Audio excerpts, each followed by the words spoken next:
Hello दोस्तों, राधे राधे। हर सुहागिन महिला अपने घर सुहाग की रक्षा के लिए ईश्वर से कामना करती है। पति की लंबी आयु की दुआ करने के साथ साथ वह उसकी तरक्की के लिए कई उपवास भी रखती है। ऐसे में वट सावित्री व्रत का महत्व अधिक बढ़ जाता है। ये उपवास हर सुहागिन महिला के लिए खास होता है। वट सावित्री व्रत के दिन सुहागिनें पूरे विधि विधान से पूजा करती हैं। इस दौरान कुछ महिलाएं निर्जला उपवास भी रखती हैं। इस दिन वट वृक्ष की पूजा का खास महत्व है।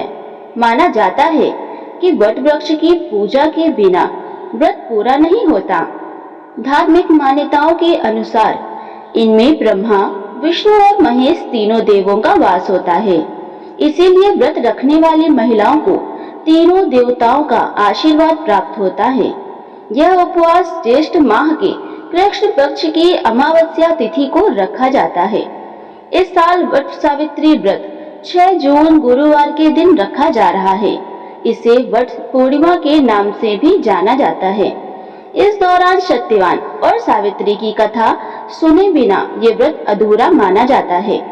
पौराणिक मान्यता है कि वट सावित्री व्रत करने से पति की आयु लंबी होती है और परिवार में भी सुख समृद्धि बनी रहती है। यही नहीं, अखंड सौभाग्यवती भव का भी आशीर्वाद प्राप्त होता है। ऐसा इसलिए होता है क्योंकि इस दिन से जुड़ी पौराणिक कथा प्रचलित है। अब आइए श्रवण करते हैं वट सावित्री व्रत की संपूर्ण कथा। बहुत समय पहले की बात है। भद्र देश के राजा अश्वपति की कोई संतान नहीं थी। उन्होंने संतान प्राप्ति के लिए एक ऋषि से मार्गदर्शन करने को कहा।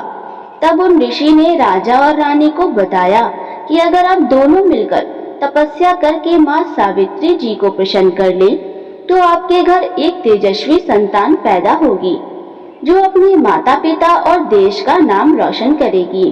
जैसा कि आप सब जानते हैं, वेद माता गायत्री और देवी सरस्वती को भी सावित्री कहा जाता है। राजा और रानी ने ऐसा ही किया। दोनों ने मिलकर प्रजा का पालन करने के साथ साथ 18 सालों तक माँ सावित्री जी की उपासना की, जिससे माँ सावित्री जी ने प्रसन्न होकर उन्हें एक तेजस्वी कन्या के माता पिता बनने का आशीर्वाद दिया। इसके बाद में महारानी ने एक अत्यंत सुंदर और तेजस्वी कन्या को जन्म दिया। चूँकि उस कन्या का नाम माँ सावित्री जी की कृपा से हुआ था, इसीलिए राजा ने अपनी पुत्री का नाम भी सावित्री ही रखा। राजा ने अपनी बेटी सावित्री को हर प्रकार की उच्च शिक्षा प्रदान की थी।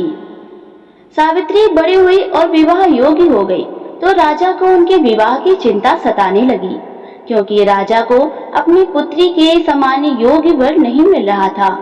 तब राजा रानी ने सावित्री से कहा कि पुत्री, तुम समझदार हो, हम चाहते हैं कि तुम अपने वर का चुनाव स्वयं करो। तुम जिसे अपने वर के रूप में पसंद करोगी, हमें वह स्वीकार होगा। अपने माता पिता की सहायता करने के लिए सावित्री अपने एक मंत्री के साथ देशाटन पर निकली। इस दौरान वह कई अच्छे राजाओं और राजकुमारों को गुणी लोगों से मिली, लेकिन उनमें से कोई भी उन्हें उपयुक्त नहीं लगा। फिर यात्रा करते करते सावित्री उस वन में पहुंची जहां साल्व देश के राजा गुमतसेन अपनी पत्नी और पुत्र सत्यवान के साथ एक झोपड़ी में निवास करते थे। सत्यवान बहुत सुंदर, गुणवान और आदर्श पुरुष थे। सावित्री जी ने जब सत्यवान को देखा तो वह उनके सौंदर्य और गुणों से बहुत प्रभावित हुई। सावित्री ने अपने मंत्री से सत्यवान के बारे में पता लगाने को कहा। तब मंत्री ने उन्हें बताया कि सत्यवान के माता पिता दोनों ही अंधे हैं। जब उनके पुत्र सत्यवान बहुत छोटे थे तब राजा रानी के अंधेपन का लाभ उठाकर एक पड़ोसी राजा के धोखे से उसका राज छीन लिया था। तब से राजा रानी वन में एक कुटिया बनाकर रह रहे हैं और सत्यवान उनकी हर प्रकार से सेवा करते हैं। सावित्री जी सत्यवान के रूप और गुणों पर मोहित हो गई। उन्होंने निश्चय कर लिया कि वह सत्यवान से ही विवाह करेंगी। ऐसा संकल्प करके वह अपने मंत्री के साथ अपने महल लौट आईं। तब राजा और रानी ने सावित्री से पूछा कि क्या तुम्हें तुम्हारे योग्य कोई वर मिला? तब सावित्री जी ने सत्यवान के बारे में अपने माता पिता को बता दिया। उसी समय वहां नारद मुनि आ गए। उन्होंने राजा और रानी को बताया कि इनमें कोई संदेह नहीं है कि सत्यवान अत्यंत गुणवान है, लेकिन वह 1 साल से अधिक जीवित नहीं रहेंगे। यह सुनकर राजा रानी बेहद दुखी हुए। उन्होंने सावित्री को समझाया कि पुत्री, कोई और वर का चुनाव कर लो, हम तुम्हें सत्यवान के लिए कैसे हाँ कर दें।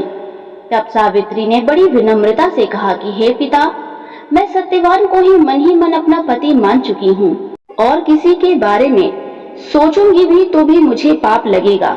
तब राजा रानी को सावित्री का विवाह सत्यवान से ही करना पड़ा। उन्होंने सावित्री और उनके ससुराल के लिए बहुत सा धन देना चाहा। सावित्री ने कुछ भी लेने से मना कर दिया और अपने माता पिता को यह विश्वास दिलाया कि जल्द ही सब कुछ अच्छा हो जाएगा। राजमहल के सभी सुखों का त्याग कर दिया और एक आदर्श बहू तथा पत्नी बनकर अपने सास ससुर और पति की मन लगाकर सेवा करने लगी। सत्यवान के माता पिता सावित्री जैसी बहू पाकर धन्य हो गए थे। वहीं सावित्री यह भी जानती थी कि सत्यवान अल्पायु है, इसीलिए वह सत्यवान की लंबी आयु के लिए कठिन से कठिन व्रत भी रखने लगी। आखिरकार वह दिन आ गया जिस दिन सत्यवान की मृत्यु होनी थी।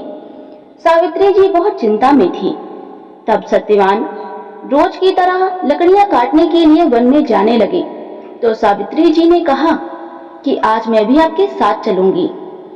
सत्यवान ने मना कर दिया, लेकिन सावित्री जिद करने लगी। सावित्री जी की जिद पर सत्यवान उन्हें अपने साथ वन में लेकर चले जाते हैं। सत्यवान एक पेड़ पर लकड़ियां काटने के लिए चढ़ते हैं कि तभी अचानक उन्हें चक्कर आने लगते हैं। सत्यवान सावित्री जी से कहते हैं कि ना जाने क्यों आज मुझे चक्कर आ रहे हैं। सावित्री जी तुरंत कहती हैं कि आप थक गए होंगे, आप पेड़ के नीचे उतर आइए। सत्यवान पेड़ से नीचे उतर आते हैं, तभी वह बेहोश होकर गिर पड़ते हैं। सावित्री सत्यवान को इस अवस्था में देखकर बहुत घबरा जाती हैं और जोर जोर से रोने लगती है। तभी सावित्री जी देखती हैं कि जैसे भैंसे पर सवार कोई देवता आए हैं जो सत्यवान को अपनी ओर खींच रहे हैं। दरअसल वह यमराज थे जो सत्यवान के प्राण लेने के लिए आए थे। सावित्री जी उनसे पूछती हैं कि आप कौन हैं और मेरे पति के प्राणों को अपनी तरफ क्यों खींच रहे हैं। तब यमराज सावित्री से कहते हैं कि मैं यमराज हूँ और तुम्हारे पति की आयु पूरी हो चुकी है, इसीलिए मैं उन्हें अपने साथ ले जा रहा हूँ। तुमने अपना पतिव्रत धर्म अपनी निष्ठा से निभाया है कि मेरे दूत तुम्हारे तेज के सामने ना आ सके, इसीलिए मुझे स्वयं आना पड़ा। तुम्हारे सतीत्व के तेज के कारण ही तुम मुझे भी देख पा रही हो। इतना कहकर यमराज सत्यवान के प्राण लेकर वहां से चल पड़ते हैं। थोड़ी देर बाद यमराज पीछे मुड़कर देखते हैं कि सावित्री भी उनके पीछे पीछे चल रही हैं। सावित्री जी से कहते हैं कि देवी, तुम अपने घर लौट जाओ, मेरे पीछे ना आओ। इस तरह पीछे पीछे आने से कोई फायदा नहीं होगा, मैं अपने कर्तव्य का पालन कर रहा हूँ। तब सावित्री जी कहती हैं कि मैं भी अपने पतिव्रत धर्म का पालन कर रही हूँ। मैं अपने पति को छोड़कर जीना नहीं चाहती, मुझे रोकना असंभव है। तब यमराज सावित्री से कहते हैं कि मैं तुम्हारे पतिव्रत धर्म से प्रसन्न हूँ। तुम एक काम करो, तुम सत्यवान के प्राणों को छोड़कर मुझसे कोई भी 3 वरदान मांग लो और घर वापस लौट जाओ। यह सुनकर सावित्री यमराज से कहती हैं कि हे प्रभु, अगर आप मुझसे इतने ही प्रसन्न हैं तो मेरे सास ससुर को उनकी आंखें और उनका राज्य वापस दिला दीजिए। मेरे माता पिता को एक पुत्र का आशीर्वाद दीजिए, क्योंकि मेरे बाद उनका कोई नहीं है, और मुझे भी पुत्रवती होने का आशीर्वाद दीजिए। यमराज सावित्री को ये तीनों वरदान देकर चल पड़ते हैं। इसके बाद यमराज भी पीछे मुड़कर देखते हैं कि सावित्री फिर भी उनके पीछे पीछे चल रही हैं। यमराज सावित्री से कहते हैं कि मैंने तुम्हारे मन चाहे तीनों वरदान दे दिए, फिर भी तुम मेरे पीछे पीछे क्यों चल रही हो। इस पर सावित्री यम से कहती हैं कि हे भगवान, आप मुझे पुत्रवती होने का वरदान दे चुके हैं, पति के प्राणों को आप अपने साथ ले जा रहे हैं, तो मैं पुत्रवती कैसे होंगी, क्योंकि मैं कह चुकी हूँ कि अपने पति के बिना जीवित नहीं रहूंगी। यह सुनकर यमराज को ध्यान आया वे सावित्री जी की चतुराई और धर्मपरायणता से अत्यंत प्रसन्न होते हैं। यमराज तुरंत सत्यवान के प्राणों को मुक्त कर देते हैं। सत्यवान फिर जीवित होते हैं और सत्यवान के माता पिता को उनका खोया हुआ राज्य और अपनी आंखों की रोशनी मिल जाती है। वहीं सावित्री के माता पिता को एक पुत्र रत्न की प्राप्ति होती है। इस प्रकार सावित्री अपनी तपस्या, कर्म और धर्म से सभी के जीवन में खुशियां भरती हैं। जय माता सावित्री की।